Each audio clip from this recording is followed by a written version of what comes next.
The dusty trading post smelled of tobacco and old leather, and Helen Reeves knew, before she even counted the coins, that something was wrong with this transaction. She stood at the rough-hewn counter in Cannon City, Colorado, watching the trader's thick fingers slide across bills and coins with practiced ease. It was the summer of 1878, and the heat pressed down on the small mountain town like an iron weight. Helen had come in with her father's gold watch, a family heirloom passed down 3 generations, desperate to raise the money needed for medicine. Her mother lay sick back at their homestead, and the doctor had been clear about the cost. Without the medicine, her mother would not survive the week. The trader, a heavy-set man named Silas Grafton with a greasy mustache and small, calculating eyes, had examined the watch with apparent disinterest, though Helen had seen the flash of recognition cross his face. She knew the value. Her father had told her before he died last winter. The watch was worth at least $200, perhaps more to the right buyer. $30, Grafton said, sliding the pathetic stack toward her. That is my final offer. Helen's heart sank. That watch is worth far more than $30, sir. My father said it was valued at $200. Your father was mistaken, or he lied to you, girl. Grafton's voice was flat, dismissive. $30. Take it or leave it. She looked around the trading post, hoping someone might speak up, might confirm what she knew to be true. Several men stood near the pot-bellied stove despite the heat, playing cards and smoking. A woman examined fabric near the window. No one met her eyes. Cannon City was a small town carved into the Arkansas River Valley, surrounded by mountains, and everyone knew everyone else. They also knew Silas Grafton controlled most of the trade that came through, and crossing him meant your goods might not get sold, your supplies might not arrive, your credit might disappear. Please, Helen said, hating the tremor in her voice. I need the medicine for my mother. The watch is worth more, and you know it. Are you calling me a liar? Grafton's voice hardened. Because I do not take kindly to accusations. $30 or get out of my establishment. Tears stung Helen's eyes, but she refused to let them fall. She was 20 years old, and she had been managing the homestead alone since her father's death. She had learned to plow, to shoot, to bargain. But this was different. This was theft disguised as business, and she had no power to stop it. No one would stand with her against Grafton. The door opened, letting in a blast of summer air that stirred the dust motes dancing in the sunlight. Spurs clinked against the wooden floor as someone walked in, his shadow falling long across the boards. Helen did not turn, too focused on her failing negotiation, but she heard his footsteps stop somewhere behind her. I will take the $30, she said quietly, defeat heavy in her voice. What choice did she have? $30 would at least buy some medicine, even if not enough for the full treatment. Actually, she will not. The voice was deep, calm, with a slight Western drawl that suggested years spent under open skies. Because that watch is worth $200, and we all know it. Helen turned, startled. The man standing a few feet behind her was tall and lean, with dark hair that touched his collar and eyes the color of storm clouds. He wore dusty riding clothes and a gun belt that sat easy on his hips, the way a man wore it when he knew how to use it. His face was tanned and angular, with a few days' worth of stubble along his jaw. He might have been 25, perhaps a year or two older. This is none of your concern, stranger, Grafton said, his voice tight. This is between me and the lady. I am making it my concern. The cowboy stepped forward until he stood beside Helen at the counter. Up close, she could see the road dust on his clothes, the weariness in his eyes that spoke of long miles traveled. But his gaze was steady as he looked at Grafton. That is a Waltham Railroad grade pocket watch with a solid gold case. I know because my father carried one similar until he sold it in Denver for $215. So let us stop pretending you do not know its value." Grafton's face reddened. "Who do you think you are, coming into my establishment and making accusations? My name is Nathan Winters. I am just passing through Cannon City on my way north, but I cannot abide watching a man cheat a woman who clearly needs help." His voice remained level, but there was steel underneath the calm words. "Now, you are going to give her a fair price for that watch, or I am going to take my observations to the sheriff and anyone else who will listen." "The sheriff is a friend of mine," Grafton said with false confidence. "Then I will go to the newspaper, the church, and every merchant in this town. I wonder how your business will fare when people know you cheat desperate women." Nathan Winters picked up the watch from the counter, examining it in the light streaming through the window. "This is fine craftsmanship. $200 is actually conservative. I would say $225. Helen found her voice. "I only need enough for medicine. The doctor wants $150 for the full treatment my mother needs." Nathan looked at her then, really looked at her, and Helen felt heat rise to her cheeks that had nothing to do with the summer temperature. His eyes were kind despite their intensity, and something in his expression made her feel seen in a way she had not felt since her father died. "The watch is worth what it is worth," he said quietly. "Do not sell yourself short because you are desperate. That is what men like him count on." He turned back to Grafton. $200. Now. The trading post had gone silent. The card players had stopped their game to watch. The woman by the fabric had turned, her eyes wide. Grafton looked around, seeing the attention, seeing how this would look if he refused. His jaw worked, anger and calculation warring in his expression. "Fine," he spat. $200. But you are both unwelcome in my establishment from now on." "I suspect we will survive the loss," Nathan said dryly. Grafton counted out the money with shaking, angry hands, slapping each bill down on the counter with unnecessary force. Helen watched the stack grow, hardly daring to believe it. $200. Enough for the medicine, enough for food, enough to hire help if her mother needed care while she recovered. When the money lay complete on the counter, Nathan nodded to her. "Count it. Make sure it is all there." She did, her fingers trembling slightly. $200 exactly. She looked up at Grafton, at his furious red face, and felt a surge of triumph mixed with fear. She had just made an enemy of the most powerful trader in Cannon City, but her mother would live. "Thank you," she said to Nathan as they walked out into the bright afternoon. The main street of Cannon City stretched before them, lined with false-fronted buildings and busy with people and horses and wagons. The Arkansas River rushed somewhere nearby, its sound a constant backdrop to the town's life. Mountains rose on all sides, their peaks still showing snow even in July. "You do not need to thank me," Nathan said. "What he was doing was wrong. Everyone knows it is wrong, but you are the first person to say something."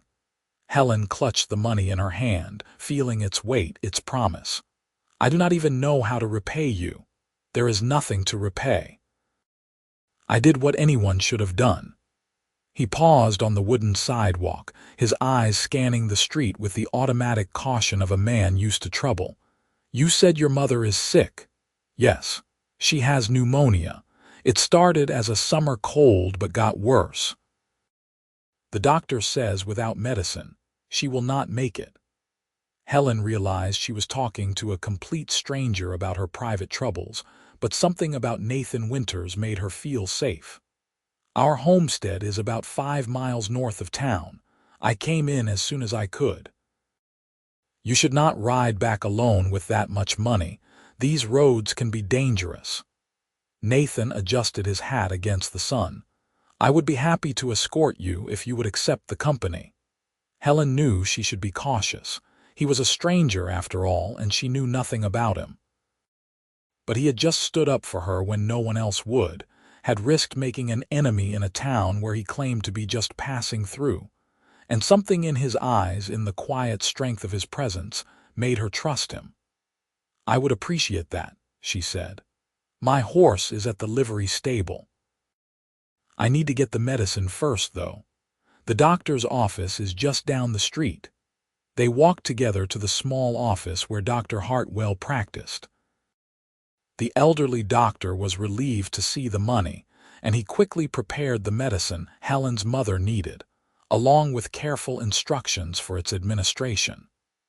Then they headed to the livery stable, where Helen's mare, a gentle bay named Clover, was waiting.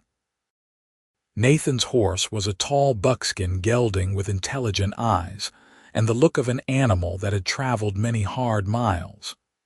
As Nathan saddled him, Helen watched the practiced ease of his movements, the gentle way he spoke to the horse.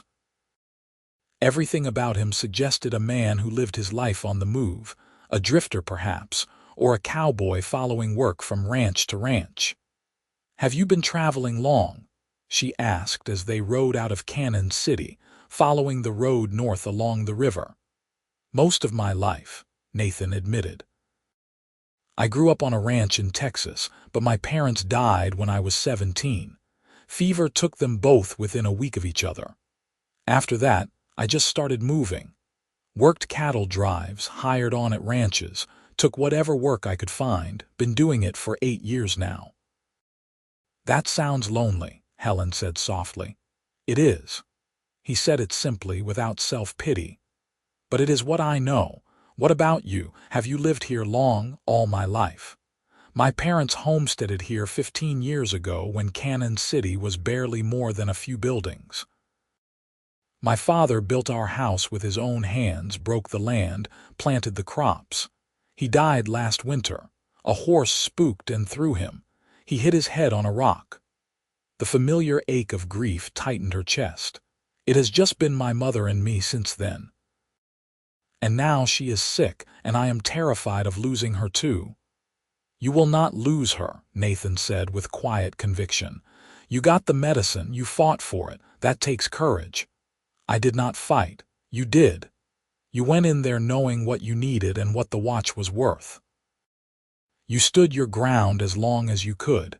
That is fighting." He looked over at her as they rode, and Helen felt that strange flutter in her chest again. A lot of people would have just accepted the $30. They rode in comfortable silence for a while, the horses, hooves clopping against the packed earth of the road. The afternoon sun slanted golden across the valley, and the air smelled of sage and pine and the coldness of mountain water. Despite her worry about her mother, Helen felt an unexpected lightness. For the first time in months, she did not feel completely alone. "What were you doing in Cannon City if you are just passing through?" she asked. "Looking for work." "I heard there might be ranch jobs north of here, up toward Pueblo. Thought I would stop in Cannon City for supplies." He smiled slightly. "I am glad I did."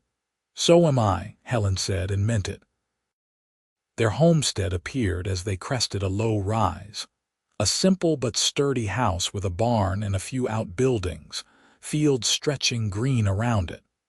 Her father had worked hard to make this place thrive, and Helen had been doing everything she could to keep it going. It was not easy for a woman alone, but she was determined. As they approached, an older woman appeared in the doorway of the house, leaning heavily against the frame. Even from a distance, Helen could see how thin and pale her mother had become. "Mama!" Helen dismounted quickly, hurrying forward. "You should not be up," I heard horses. "I was worried." Helen Reeves's voice was thin, breathless. Her eyes moved to Nathan with curiosity and a hint of alarm. "Who is this?" "This is Nathan Winters. He helped me in town." Helen supported her mother, feeling the alarming lightness of her body. "Come inside. I have the medicine." Nathan tied the horses and followed them into the house, standing politely just inside the door. The interior was clean and simply furnished, with wildflowers in a jar on the table and curtains at the windows that spoke of a woman's touch. Helen settled her mother in a rocking chair near the cold fireplace, despite the summer heat, because her mother was shivering. "Helped you how?" Hannah asked, her eyes still on Nathan. "The trader tried to cheat me, Mama. Offered $30 for Papa's watch. Nathan made him pay the true value." Helen was already measuring out the medicine according to Dr. Hartwell's instructions. $200. Hannah's eyes widened, then filled with tears. 200. "Oh, thank God. Thank you, Mr. Winters, thank you. You are welcome, madam." Nathan shifted his weight, clearly uncomfortable with the gratitude. "I should be going. Let you folks rest." "No," Hannah said, her voice gaining a bit of strength. "It is nearly evening. You will stay for supper. It is the least we can offer." She looked at her daughter. "Helen, we have that stew left from yesterday, and there is bread." "Mama, you need to rest," Helen protested. "I will rest. You will heat the stew and serve our guest." Hannah's voice held the firm tone that Helen recognized from childhood, the one that meant arguing was useless. "Mr. Winters, please. You have done us a great service. Let us offer you a meal and a place to sleep in the barn if you need it." Nathan looked at Helen, a question in his eyes. She found herself nodding. "Please stay. My mother is right. It is the least we can do." Over supper, which they ate at the simple wooden table while Hannah dozed in her chair, Helen learned more about Nathan Winters. He had been born in Texas, the only child of parents who ran a small ranch. After their deaths, he had sold the property to pay their debts and set out on his own. He had driven cattle from Texas to Kansas, worked ranches in Wyoming, even spent a winter in Montana that he described as the coldest of his life. "Why do you keep moving?" Helen asked, genuinely curious. "Why not settle somewhere, find a permanent position?" Nathan was quiet for a moment, his hands wrapped around a cup of coffee. "I guess I never found a reason to stop. There was nothing tying me to any one place, and after a while, moving just became the normal thing. Do you ever get tired of it?" "Yes," he admitted, and the honesty in his voice made Helen look up from her own cup. "I get very tired of it. Tired of not having a place that is mine, not having people who know me beyond a season or two of work. But wanting something different and knowing how to get it are two different things." "You could homestead. There is still land available around here, though the best parcels are taken. Or you could find a ranch that needs a foreman, something permanent." "Maybe." Nathan looked around the small house, at the touches that made it a home rather than just a shelter. "You have built something good here, you and your parents. That is worth a lot." "It is worth everything," Helen said quietly. "This is home. I cannot imagine leaving it." After supper, Nathan insisted on helping with the evening chores. Together they fed the chickens, milked the cow, and checked the small herd of cattle that grazed in the far pasture. As they worked, Helen was acutely aware of his presence beside her, the way he moved with quiet competence, the sound of his voice when he spoke to the animals. She kept stealing glances at him in the fading light, at the line of his profile, the strength in his hands.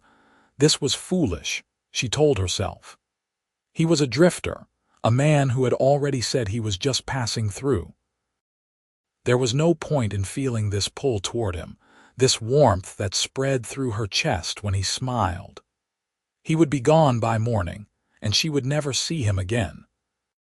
But when the chores were done, and they stood in the barnyard watching the sun set behind the mountains, turning the sky shades of orange and purple and deep rose, Nathan did not seem in a hurry to leave.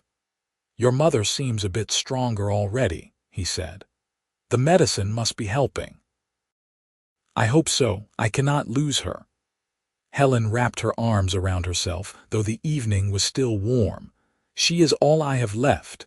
You are strong, Helen, stronger than you probably know, but I hope you do not have to find out just how strong." Nathan turned to face her, his expression serious in the twilight. I know we just met, and I have no right to ask, but are you managing here alone? It is a lot for one person. I hire help when I can afford it. There is a boy from town, Timothy, who comes out sometimes to help with the heavy work. And my mother does what she can, though she has not been well for weeks now. Helen met his eyes. We manage, we have to. That is not the same as thriving. No, she admitted, but it is survival, and sometimes that is enough. Nathan nodded slowly. If I hear of anyone looking for steady work who might be trustworthy, I will send them your way. Even once your mother recovers, you should not be doing all this alone. The thought of him leaving, of going back to the loneliness she had been living with for months, made Helen's throat tight. But she had no claim on him, no right to ask him to stay. So she simply said, "Thank you. That is kind." They stood in silence as the stars began to appear, bright and numerous in the clear mountain air. An owl called from the barn, and somewhere in the distance, a coyote sang to the rising moon. "I should let you rest," Nathan said finally. "It has been a long day. You can sleep in the barn. There is fresh hay in the loft and blankets in the chest by the door. It is not much, but it is clean and dry. It is perfect. I have slept in far worse places." He smiled at her, and even in the darkness, she could see the warmth in his expression. "Thank you, Helen, for the meal, for the hospitality, for the company. Thank you," she said, "for everything you did today. I do not know what would have happened if you had not walked into that trading post. You would have figured something out. You strike me as the kind of person who always does." Helen watched him walk to the barn, his figure a shadow in the starlight. Then she went inside to check on her mother and prepare for bed. But sleep was a long time coming, her mind too full of gray eyes and a quiet, steady voice, and the strange feeling that something important had shifted in her world today. The next morning dawned clear and warm. Helen woke early, as always, and dressed quickly. Her first thought was of her mother, but Hannah was sleeping peacefully, her breathing easier than it had been in days. The medicine was already working. Relief flooded through Helen so intensely that she had to grip the edge of the bed frame for a moment. Her second thought was of Nathan. Was he already gone? Had he left before dawn, continuing his journey north without even saying goodbye? The thought made her chest ache, but she told herself it was for the best. He was a drifter. That was what drifters did. But when she went outside to start the morning chores, she found him already at work. He had let the chickens out, gathered the eggs, and was currently milking the cow with the practiced ease of someone who had done it 1,000 times. "Good morning," he said when he saw her, and the smile that crossed his face made her heart skip. "Good morning. You did not have to do the chores." "I was awake anyway, figured I might as well make myself useful." He finished milking and stood, carrying the pail over to where she stood. "How is your mother?" "Better, I think. She is sleeping peacefully and her breathing sounds clearer." "That is good. That is real good." Nathan looked down at the milk pail, then back at her. "Helen, I have been thinking about what you said last night about managing but not thriving. About needing help." "Yes." Her pulse quickened. "What if I stayed on for a while? You could hire me to help with the ranch work. I know you said you have someone from town sometimes, but it sounds like you need more than that. I could help get the place in shape, maybe make some repairs before winter. I am good with my hands and I know ranching." The words came out in a rush, as if he had been rehearsing them. "You would not have to pay much. Just room and board, maybe a small wage when you can afford it." Helen stared at him, afraid to hope. "You want to stay, but you said you were heading north to look for work." "There will always be work north, but there is work here and a reason to do it." His eyes met hers, intense and honest. "I meant what I said last night. You should not be doing this alone, and I would like to help if you will let me." "I cannot pay much," Helen said carefully, her mind racing. "Not until we sell the cattle in the fall. But we have food and you can stay in the barn, or we could clean out the small room off the kitchen that my father used as an office. The barn is fine. I am used to it." Nathan shifted his weight, and for the first time since she had met him, he looked uncertain. "I will work hard, Helen. I will earn my keep. And if it does not work out, if you want me to leave, just say the word and I will go. No questions, no hard feelings." "I think it will work out," Helen said, and the smile that spread across her face felt like the first genuine happiness she had experienced in months. "I think it will work out very well." Over the following weeks, Helen discovered that Nathan Winters was a man of his word. He worked from dawn until dusk, repairing fences, mending the barn roof, tending the cattle and horses with the skill of someone who had spent his life with animals. He was quiet but not silent, and Helen found herself looking forward to their conversations over meals, to the sound of his voice in the barn, to the way he made the homestead feel less lonely. Her mother recovered steadily under the influence of the medicine and good food. Within 2 weeks, Hannah was up and moving around the house, cooking again and even doing light chores. She watched Nathan with thoughtful eyes, and Helen knew her mother was assessing him, measuring his character the way she measured flour for bread. One evening, as Helen was clearing the supper dishes, Hannah said, "He is a good man, that Nathan." "Yes, he is," Helen agreed, trying to keep her voice casual. "He looks at you a certain way." Helen's hands stilled in the dishwater. "What way?" "The way your father used to look at me. Like you are the most important thing in the world." Hannah's voice was soft, remembering. "Does he know you feel the same?" "Mama, I do not know what you mean." But her cheeks flushed, giving away the lie. "You forget I have known you your whole life, daughter. I see how you light up when he comes in for meals. I see how you find excuses to work near him, to talk to him. There is nothing wrong with it, Helen. He is a good man and you deserve happiness. He is a drifter. He could leave any time." "He could," Hannah agreed, "but he is not. And every day he stays is a choice he is making. Maybe you should think about why he is choosing to stay." Helen did think about it, late into the night as she lay in her narrow bed. Nathan could have left a dozen times already. He could have helped her in town and ridden away without a backward glance. He could have stayed one night and moved on. But he was still here, working beside her, sharing meals, looking at her with those steady gray eyes that made her feel seen and valued and safe. The summer days grew long and warm. Together, Helen and Nathan worked the homestead, and slowly it began to thrive rather than just survive. The cattle fattened on good grass. The garden flourished under Helen's care. The building stood sturdy and well-maintained, no longer showing the signs of neglect that had crept in during her father's absence and her mother's illness. And somewhere in those long days of work and short evenings of rest, something shifted between Helen and Nathan. It was in the way his hand would brush hers when passing tools. It was in how his gaze would linger on her face across the supper table. It was in the comfortable silence they shared while working side by side, a companionship that went deeper than words. One evening in late August, as they sat on the porch watching the sunset, Nathan said quietly, "I need to tell you something." Helen's heart clenched. This was it. He was leaving. She had known it was coming, had told herself not to get attached, but it was too late for that. She was already attached. She had fallen in love with him somewhere between the trading post and today, in the quiet moments and the shared work and the feeling of being a team rather than alone.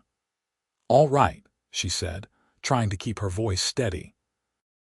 "When I came to Cannon City, I had no plans to stay anywhere. I was just going to keep moving, keep drifting, the way I have been for years." Nathan's hands rested on his knees, and he was looking out at the mountains rather than at her. But then I walked into that trading post and saw you standing up to that trader, and something happened. I do not know how to explain it. It was like something in me recognized something in you." Helen held her breath, afraid to interrupt, afraid to hope. "These past 2 months have been the happiest I can remember since my parents died. Working this land with you, eating meals with you and your mother, having a place to come back to at the end of the day. It has made me realize what I have been missing all these years of moving." He turned to look at her then, his eyes intense in the fading light. "I do not want to drift anymore, Helen. I want to stay, but I need to know if that is what you want too." "Of course it is what I want," Helen said, her voice trembling. "I have wanted you to stay since the day after you arrived.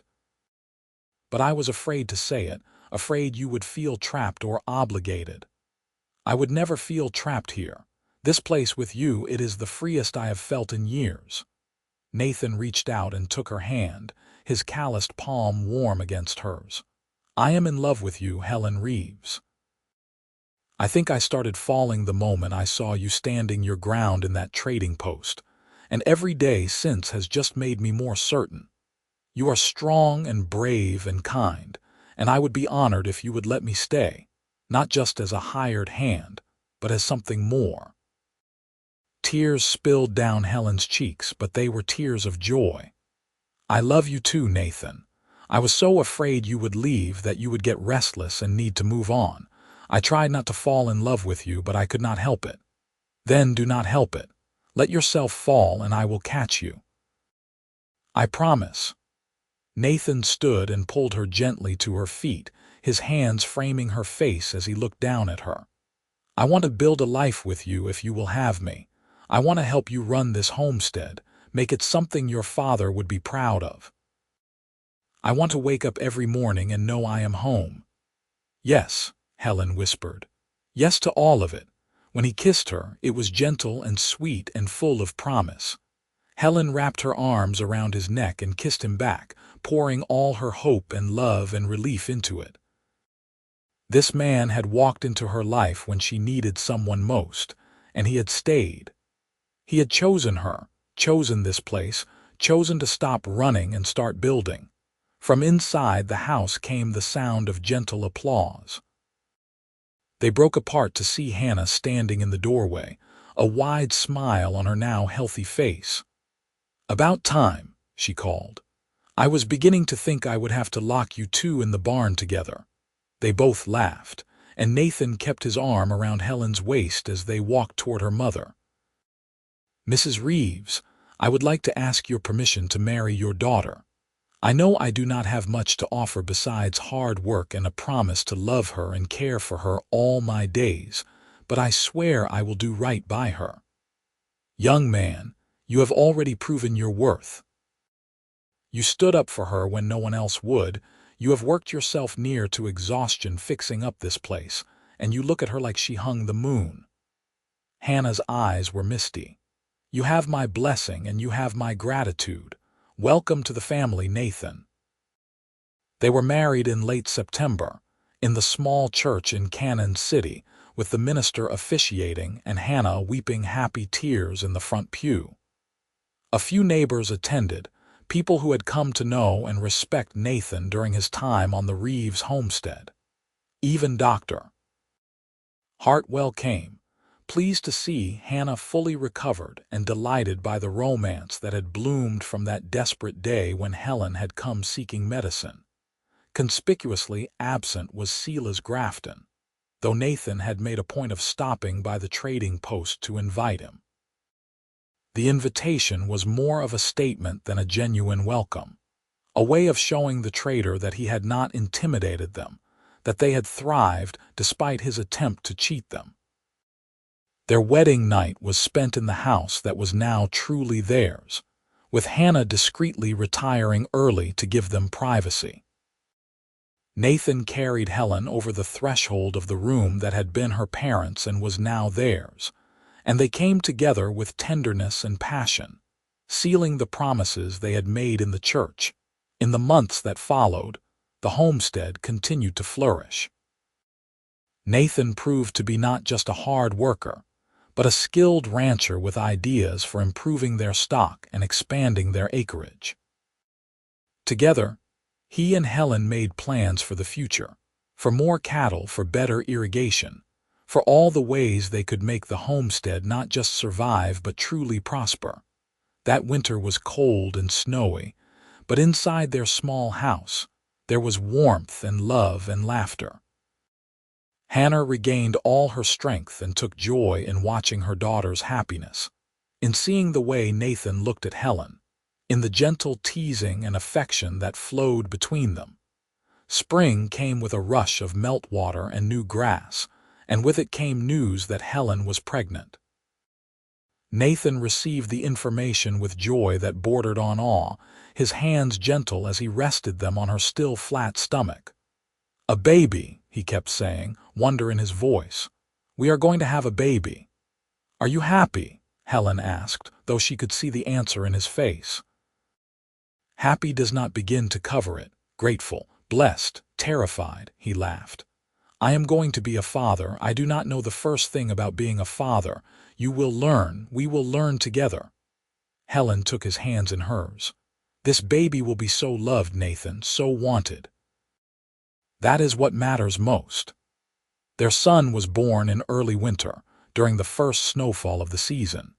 He came into the world howling his displeasure at the cold, and Nathan held him with shaking hands, tears streaming down his face as he looked at the tiny, perfect life he and Helen had created. "What should we name him?" Helen asked, exhausted but radiant. Nathan looked down at his son, at the wisps of dark hair and the eyes that would probably be gray like his own. "What about John? After your father, he built this place, made it possible for us to have this life. It seems right to honor him." Helen's eyes filled with tears. "Papa would have loved that, John Winters. It is perfect."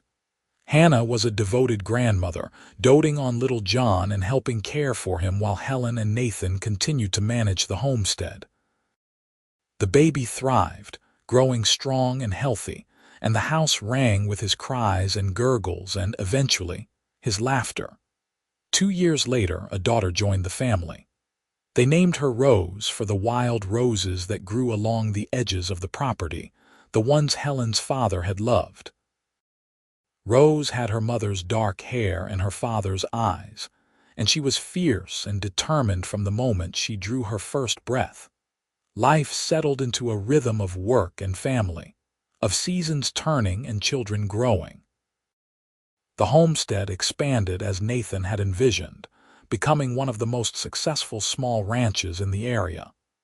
They hired help during busy seasons, and Nathan became known as a fair employer and a skilled rancher. Cannon City grew too, adding new businesses and new families. Silas Grafton's trading post eventually closed after one too many complaints about his business practices reached the territorial authorities. The building was taken over by a young couple from Denver who ran it honestly and fairly, and Helen felt a sense of justice every time she walked past it. On their 5th wedding anniversary, Nathan and Helen stood on the porch of their home, watching John chase chickens in the yard while Rose slept peacefully in Helen's arms.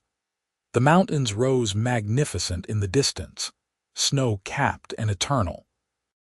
The afternoon sun was warm and the scent of pine and sage and home filled the air. "You ever regret it?" Helen asked quietly. "Giving up the drifting life, settling down?" Nathan looked at her with surprise. "Regret it?" "Helen, marrying you and building this life with you is the best thing I ever did. I did not give anything up. I gained everything. You gave up your freedom." "No, I found my freedom. All those years of moving from place to place, I was not free. I was just lost." He put his arm around her, careful not to jostle the sleeping baby. "I found my way when I found you." Helen leaned into him, feeling the solid warmth of his body, the steady beat of his heart. "I was lost too, in a different way.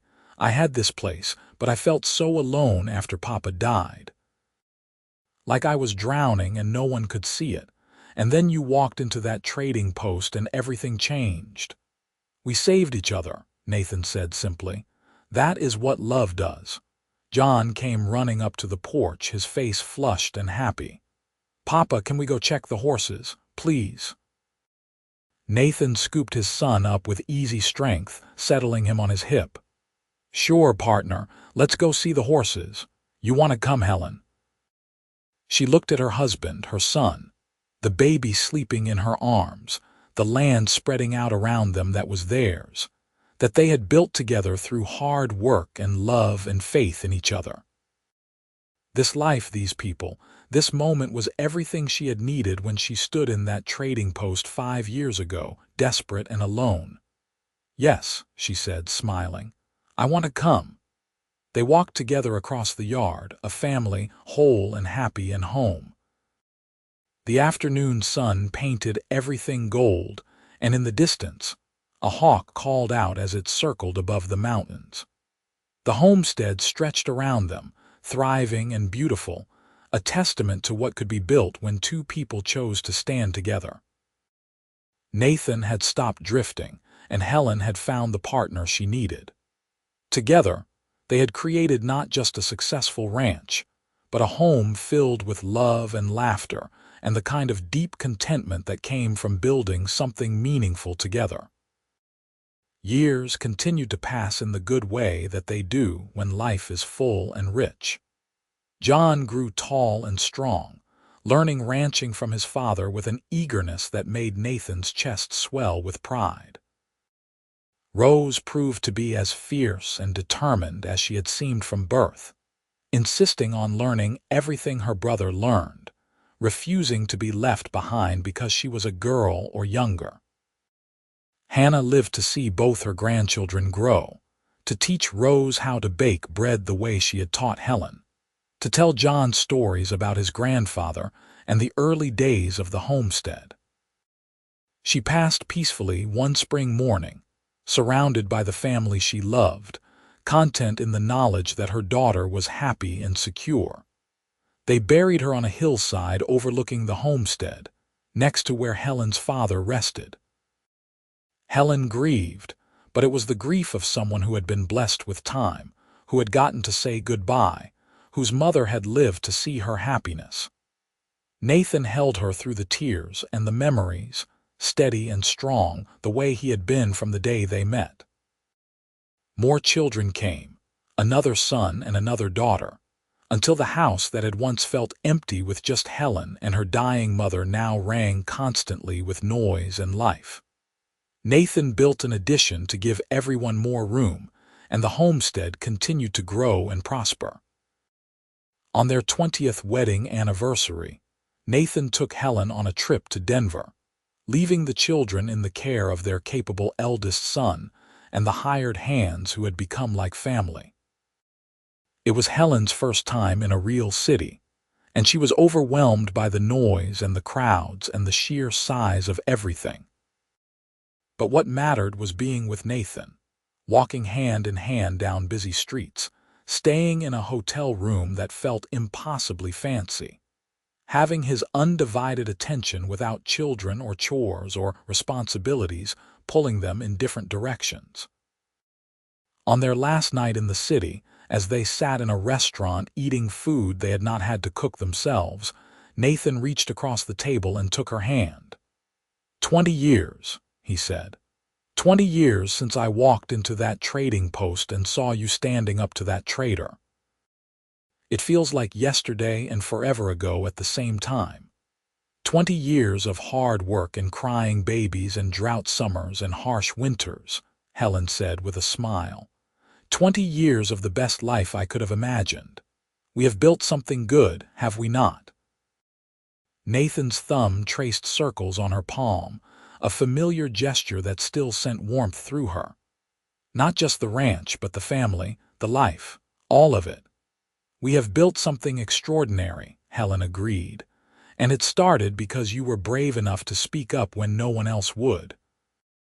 Because you saw someone who needed help and you helped them, even though you did not know me, even though it was not your problem. You were never not my problem. from the moment I saw you. I did not understand it then, but I think some part of me knew already that you were going to be important to me." Nathan's eyes were soft in the candlelight. "I had been looking for something for 8 years, traveling from place to place, trying to fill the emptiness my parents' death had left. I did not even realize I was looking for a home until I found it with you. And I had been so focused on just surviving, on keeping the homestead going, on taking care of Mama, that I forgot to think about actually living," Helen said. "You reminded me. You gave me back my life, Nathan. You gave me everything." They returned home to find the homestead running smoothly and their children glad to see them.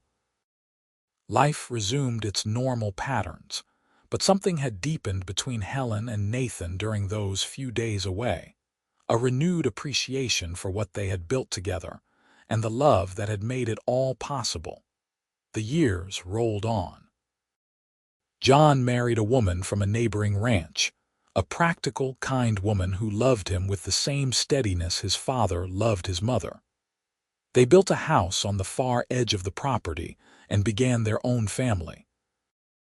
Rose, true to her fierce nature, announced at 18 that she wanted to go to college to study agriculture and science, to learn new methods that could make ranching more efficient and sustainable. Nathan and Helen, though initially surprised, supported her dream, and she left for the Colorado Agricultural College with their blessing and their pride.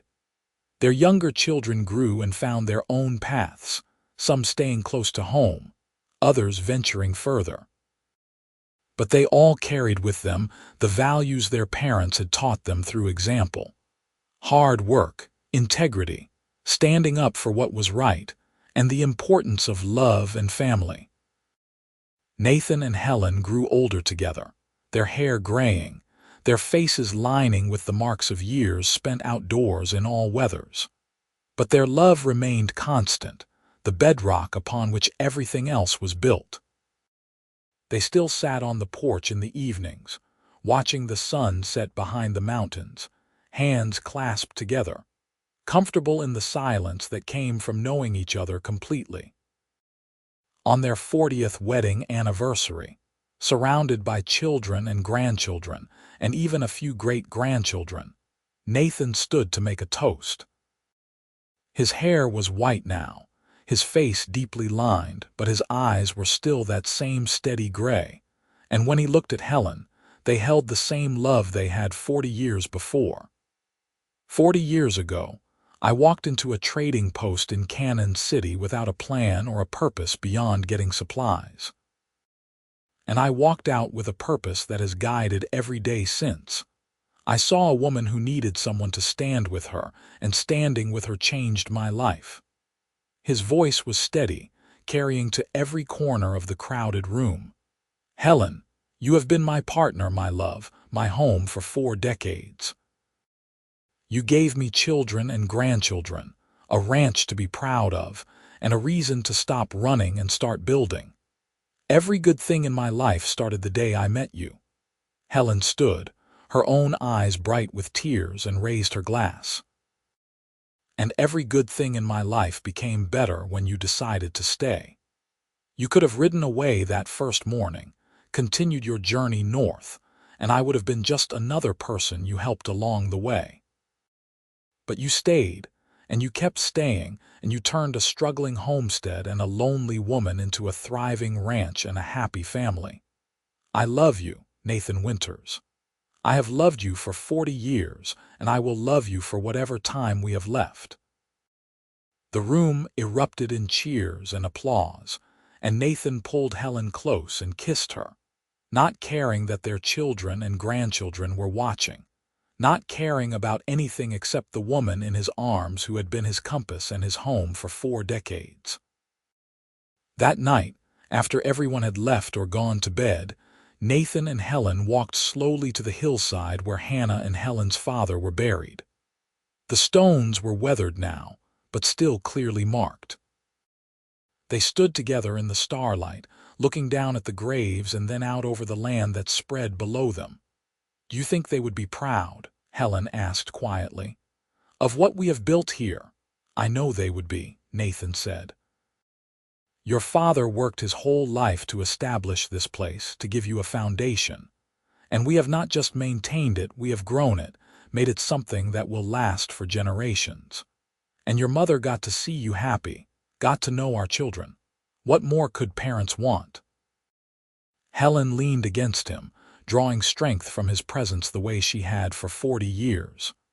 I hope our children feel the same way about us someday, that they look back and feel proud of what we built together. They will. Because we did not just build a ranch, Helen. We built a family, a legacy of love and hard work and integrity. That matters more than any number of cattle or acres of land. They stood a while longer, remembering, honoring, grateful. Then they walked slowly back to the house, to the bedroom they had shared for 4 decades, to the bed where they had loved and comforted each other through every season of life. As they lay together in the darkness, Helen said softly, "Thank you for walking into that trading post, Nathan. Thank you for seeing me, for standing up for me, for staying." "Thank you for letting me stay," Nathan replied, his arm around her, her head on his shoulder in the familiar position they had slept in for 40 years. "Thank you for giving me a home, a family, a reason to put down roots. You saved me as much as I saved you that day." "We saved each other," Helen whispered, echoing words he had spoken so many years before. "That is what love does." They fell asleep that way, together as they had been for 40 years, as they would be for whatever years remained. Outside, the Colorado night was clear and cold, the stars bright above the mountains. The homestead slept around them, generations of family under one roof, all of it made possible by a cowboy who walked into a trading post one summer day, and a woman who needed someone to stand with her against a cheating trader. It was a simple beginning to an extraordinary love story, and it had given them both more than either could have imagined on that hot afternoon in 1878. It had given them home, family, purpose, and a love that lasted through every challenge and every season, enduring and true. As dawn broke over the mountains, painting the sky in shades of rose and gold, the homestead began to wake. Children and grandchildren stirred, beginning another day of the life that Nathan and Helen had built together. And in the main bedroom, the two people whose love had started it all slept on peacefully, hands still clasped even in sleep, together until the end.